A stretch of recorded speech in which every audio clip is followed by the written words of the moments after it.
What are some red flags for teachers that scream drop this class immediately? Professor claimed she didn't allow people to step out of class to use the bathroom. You're all adults, not children. You can hold it. Exactly, lady. We're adults. We paid to be here, and adults have to use the bathroom. WTF. I've had a professor in the past who requested that we wait outside until she gave us a signal to come in. If we were ever late to class, we're waking in during the middle of a class. Considering this was a communications class and most of the time walking in during a lecture meant interrupting a speech, this was fairly reasonable, but she never forbid us from using the restroom. I understand we're all adults, but most of the classes I've ever taken, lectures ran anywhere from 2 to 3 hours, and if you're someone like myself who carries a water bottle everywhere, you're going to want to pee every now and I've even had professors run out for a few minutes so they themselves could use the restroom. Over the winter break of my freshman year, I was diagnosed with a degenerative bone disease in my knees, which meant I had to use crutches for a while, then eventually a wheelchair for a time. I was late to my philosophy 101 class due to adjusting to my newfound limitations. I apologized for my tardiness and tried to find my seat without making a fuss. As I was making my way across the classroom, my philosophy teacher remarked, "Everyone, let's just patiently wait for the cripple here to get to his seat." It's possible she had believed I was one of several skiing injuries that the student body had incurred over winter break, but either way, after that first day I never came back to that class. 2-hour in-class pre-recorded PowerPoint lectures from 2008 because it saves time for me, and please don't ask questions until after the end of my PowerPoint. This was in 2017. Was a freshman in college, needed to get some science credits with a lab. Took geology because I wanted to try something besides BO that I just took in high school. The teacher gave a speech the first day of class about how it gets under her skin that people take geology because they are required to take a lab and just assume that it'll be an easy A. So, she said this class will not be an easy A. And then proceeded to make it hard as duck. Like, make it challenging so people will be engaged, but make it nigh impossible to pass just to prove a point. Personal experience. I literally dropped 4 classes my sophomore year. Prior to starting the classes, the disability department contacted all of my teachers to tell them that I'm deaf and that I would need some form of written typed paper to follow along with lectures. Incompletely deaf. Sit closer, I can't give you special treatment. I haven't quite finalized the coursework and grading, so I'll be adjusting them as we go along. Surprise assignments, surprise tests, way too many group projects. I should have known. I took an economics course and bombed the first test. I went to the professor and told her I really want to do well in your class. What are some suggestions you might have on how I can be successful? She looked at the grade on the test and said, you should drop the class and change your major. I may be shit at economics, but I can follow instructions. When the first thing they say before reading the 2-page, 10-spaced syllabus is, I've been teaching for X years, so I deserve your respect, or something like that. That's basically a 100% accurate indicator that this person cannot be wrong, and they will talk to you like you're a piece of shit. They can't earn anybody's respect, so they have to ransom it. No laptops, all code will be handwritten. That really happened. When they read the PowerPoints word for word, I can do that at home. Teach PLS. Hey, I had a lecturer that did that, but it was compounded by the fact that she would have a whole page of text appear on the page letter by letter, with each letter accompanied by either the typewriter or a sound effect at the end of each slide. So you can see by that example that clearly what was required was this. Click pew pew pew pew pew pew pew pew etc for about 2 to 3 minutes of everyone just waiting for the pew pew pewing to conclude so the lecture could resume. Also, for no apparent reason, she interrupted her own lectures about 3 times to inform us that if you take the glass plate out of the microwave, you can cram the whole microwave full of hot dogs wall to wall, floor to ceiling, and they will all cook just fine. 1. No they won't. 2. The course was something to do with computers and was not hot dog microwave related. These books are required for the class. I wasn't able to get the revision into the bookstore in time, so the only place you can get them is from me directly or from my website. I will warn you, if you don't buy the books you won't get the login information to be able to take the final, which is 90% of your grade. Oh, and no, I can't accept financial aid for them, but it's only $250, so it's not a big deal. Never seen an entire class get up 5 minutes in and leave before.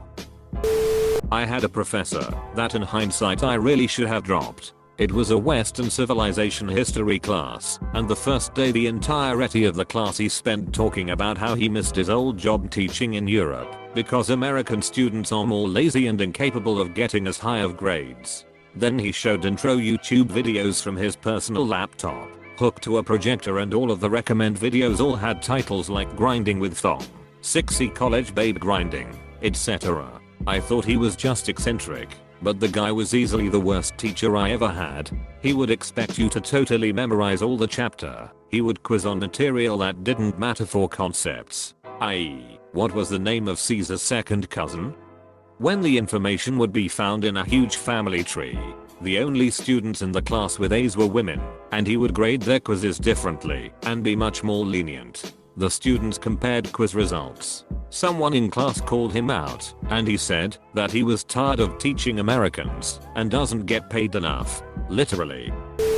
Day 1 of grad school for electrical engineering, multivariable Laplace transforms. Everyone takes their seats and professor smiles and says in a thick Russian accent, "Disforstklasitic, okay." Had a drawing professor that put a stack of pre-signed withdrawal forms on his desk. Told us to grab one when we were ready. Think that their students should only focus on this particular class for the upcoming semester, as if they should spend all their time on it. Gives a test on the first day that will be counted against you. Had one of my mathematics teachers do this.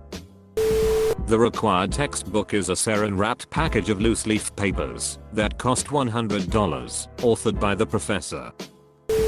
When the teacher doesn't even explain anything, he just goes on YouTube and shows the class a video and everyone is left without a clue of what is going on. I dropped computer science because of this, and I'm glad that I did. Also, when the teacher hardly ever explains anything and insists on independent research, more like I can't be asked preparing lessons, so just go ahead and do it yourself. Too many people got A's last semester, so I'm changing my syllabus for you all. When the history teacher makes the German exchange student cry for simply being German. Back when I started college, I got straight A+S in a class, but when I went to check on my overall grade, I had a B+. Found it odd, and went to question my teacher about it. He said that he dropped down my grade because the class was a bit of a pain in the ass. He didn't use those exact words, but that's what he meant. Then I questioned him again about my posture, asking if I did anything wrong or disturbed class or whatever. He promptly said I didn't and that I was a great student, which made me ask again why is grade lower then. He told the same excuse from above. Then I asked if he was planning on changing my grade at all, since I had only S, and he promptly said he wasn't going to change. Fast forward a few days, I ended up filing a complaint about him and his method of grading students, and the college made him change my grade. After that he approached me and said something like, "Hey you forces, you didn't have to file a complaint about me. I was gonna fix you grade yada yada. I'll make the class too hard and curve the class average to a C, because C is average." The class average in my physics second course was a 29 before the professor curved our grades. 29. I got a 37,100 on my final, which was curved up to a B. If achieving a 37% success rate is somehow equivalent to a B, that's a failure of the course, not the student. This is my first time teaching, so you'll be my guinea pigs. Her test averages were low 50s with no scaling. It was great. The instructor either seems to have trouble speaking in the language in which the class is being taught, or their accent is so thick that it's difficult to understand them. While plenty of people are incredibly knowledgeable about their topic of interest without being great at multiple languages, the fact of the matter is that you're not going to learn much if you're going to have to devote so much of your attention into just figuring out what the instructor is saying. There's a huge wait list of students for a different section with a different professor. Oh, and she doesn't speak your native language well enough to communicate the class material. Yes, you will go to class, study for tests, and do all of the bonus projects, but rest assured you'll get the first C of your college career in a damn general education requirement because of her. If all your professor does is read from the textbook, then drop that class. If you can. Sometimes you need it for your major or a time conflict, but if you can, drop it. You know how to read. My name is Konstantin Makarov. I was nuclear physicist in Russia. This course will not be easy, not all will survive, but we can get through together. First words uttered by my differential equations professor. If they segregate students, I had an American history class where on the first day the teacher told everyone that no one was to sit in the furthest left row of seats. Those seats were reserved for the what she called idiots. Idiots were people who arrived late for class. My class before this ended 5 minutes before this class did, and was on the other side of campus. I took the safe route and dropped the class. This was before the school made it a rule that you had to have 10 minutes between classes, and the professor was an adjunct professor.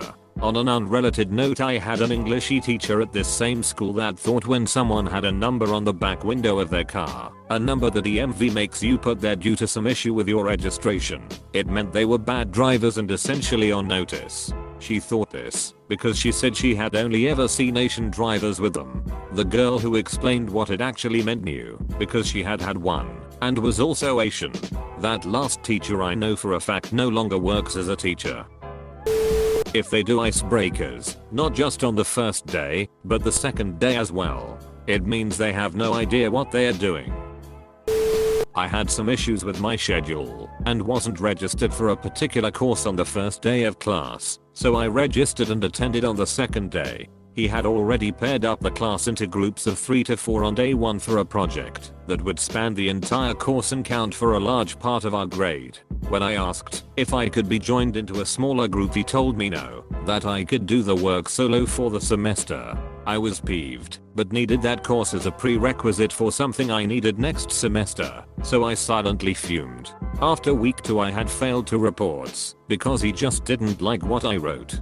Not that the reasoning, research, or writing was unsound, he just didn't like the subject, so he gave me failing grades. I dropped the class, took it with another teacher the next semester, and graduated a semester late because of it. I don't regret it.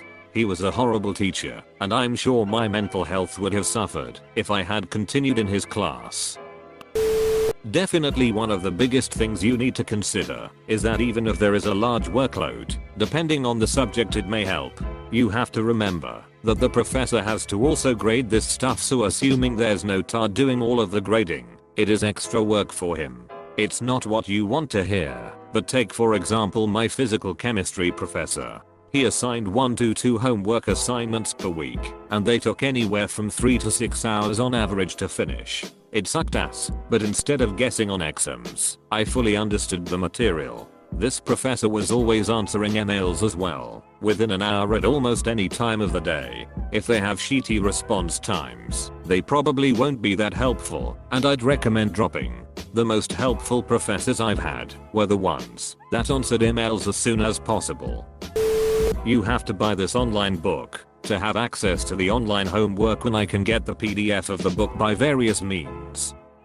Who the hell want to pay to do homework twice? Edit. See, I was going to reply to everyone, but then there are a buttload of comments. Pearson, Sapling, Hooks, Willie, all of them are crooks in book. I've been fortunate to not have any of those classes since sophomore year, but did I hate it when did Edit Junior. Obligatory. My highest updated post comment is to me fussing about how something costs too much. I approve. It's a real shame college administrations by and large promote this tomfoolery for a bird dog fee. I don't see it ending soon, not without some sort of textbook industry collapse and rebirth. For the short term, if you can galvanize your classmates to discuss better and affordable options, there could be success there. It sounds idealistic, but sometimes just asking makes a big difference, or maybe just a free cookie. I've never taught this before, so I'll be learning along with you. Edit. She ended up getting double teamed by 2 seniors and let go. The opposite, purchasing the book for this class will not be necessary. Save your money. I have a PDF copy if anyone needs it, but we will follow along together, and I have printouts of all the questions. When a teacher does that, I'm like, okay, they obviously care about making this a good experience and not wasting my time or money. Apostrophe. We'll be doing 3 group projects this semester. I will assign the group, and it will be the same group for all 3 projects. Nope. I had a sociology class where during the introductory lecture the professor went on a tangent about how, since she has a doctorate, if she was ever on a plane and someone asked, "Is there a doctor on board?" she would say she was a doctor. If you didn't call her drive, she would ignore you. She stated that holding a doctorate in sociology should carry the same clout as being an MD. No disrespect to sociologists or anyone with a PhD, but those are not the same things. She went on other rants about how nobody has ever gotten a 4.0 in her class, and she was proud of it. It was the worst class I've ever taken. She was just an insecure nutcase with a PhD on a power trip. I barely passed. Oh, and the course text was of course her own book.